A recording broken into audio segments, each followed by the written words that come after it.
Hey, what's up? Okay, I got these bee-hive plant-based fillets, vegan steaks. I'm gonna try it out. I love their pepperoni, so hopefully the steaks are just as good, but we'll see.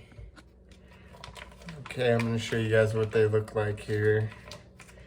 This is the packaging. Let me turn this light on. Okay, hopefully that's better. It's just, I don't know, some thick lunch meat looking. Alright, let's see how they turn out.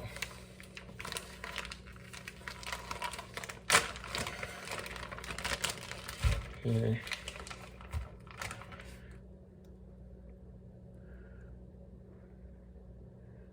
Just little things.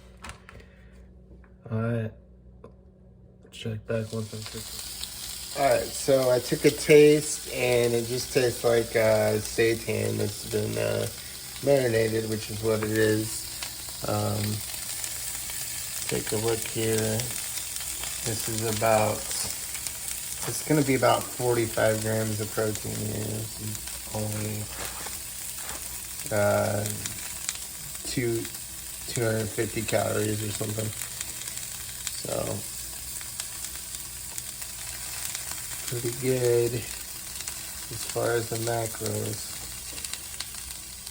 and the calories if you're losing weight, but not trying to lose any weight here. Be back with the final product. Okay, so pretty much done. I ate that little piece. Just cooking on low for a little bit. This is just a snack. I'm not a chef or anything, not even a decent cook. But so it's just like rubbery kind of texture, like a real rubbery Salisbury steak or just rubbery seitan basically. Not super good, but, and it's way too salty. But yeah, I mean, I'll just stick with all the other forms of seitan I ate. I don't like this product at all. I love their pepperoni though, so you definitely got to check that out. All right, that's it.